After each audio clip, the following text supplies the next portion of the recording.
is a tripartite being consisting of spirit and soul and body. This, we believe, is the first and deepest meaning of Genesis chapter 1, verse 26. And God said, "Let us make man in our image, after our likeness."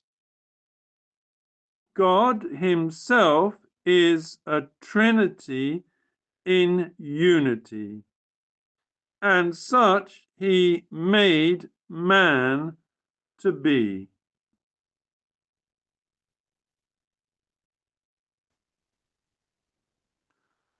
The spirit is the highest part of man, being the seat of God consciousness. The soul is the ego, the individual himself, and is the seat of self-consciousness. Man has a spirit, but he is a living soul.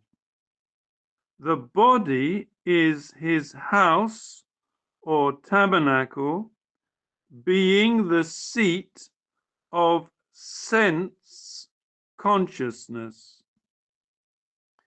In the day that man first sinned, he died spiritually. But in Scripture, death never means extinction of being. Instead, it always signifies separation. See Luke chapter 15, verse 24, which reads, "For this my son was dead, and is alive again. He was lost, and is found." And they began to be merry.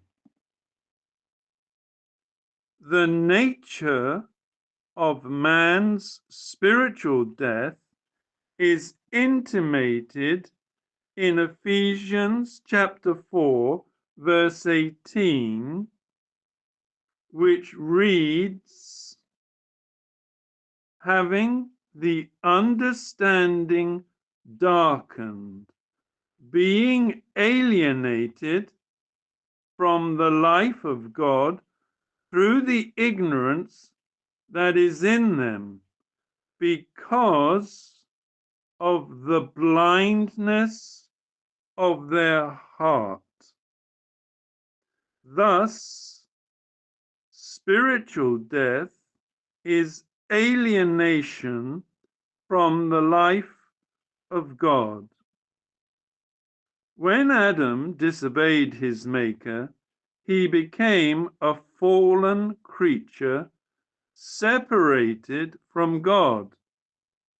The first effect of this was that his spirit no longer functioned separately. It was no more in communion with God. His spirit fell to the level of his soul. The soul is the seat of the emotions. See the following scriptures. 1 Samuel chapter 18, verse 1, which reads,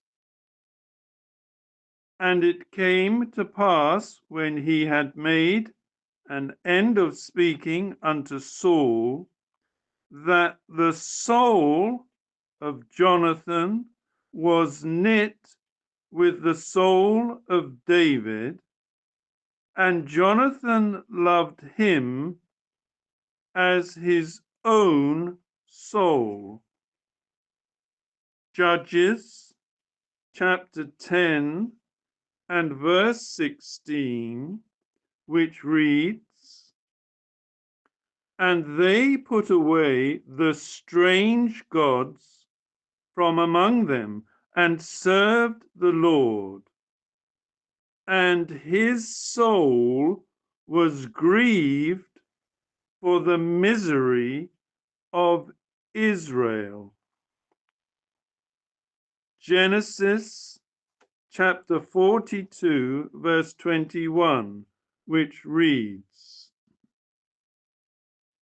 "And they said one to another, We are verily guilty concerning our brother, in that we saw the anguish of his soul when he besought us, and we would not hear. Therefore is this distress come upon us." It is that part of our nature which stirs into exercise the lust of the flesh, the lust of the eyes, and the pride of life. The unregenerate man is termed the soulical man. See 1 Corinthians chapter 2, verse 14.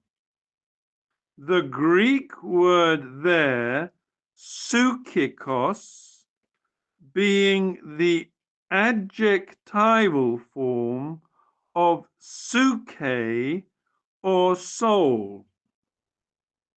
1 Corinthians chapter 2, verse 14 reads as follows: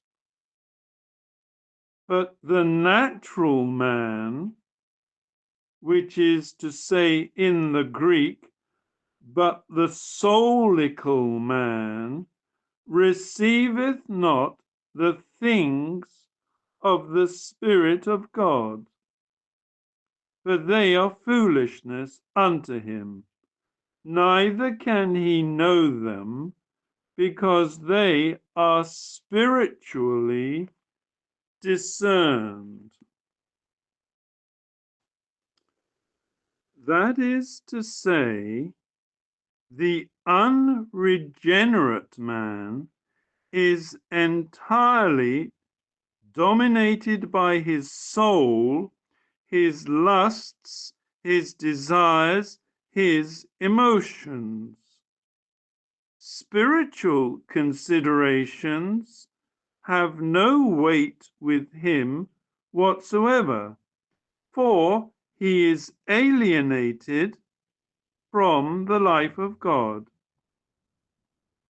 True, he has a spirit, and by means of it he is capable of perceiving all around him the evidences of the eternal power and Godhead of the Creator.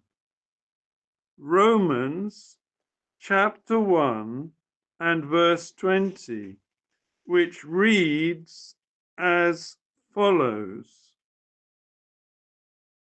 "For the invisible things of him from the creation of the world are clearly seen, being understood by the things that are made, even his eternal power and Godhead, so that they are without excuse." The soul, it is the candle of the Lord within him.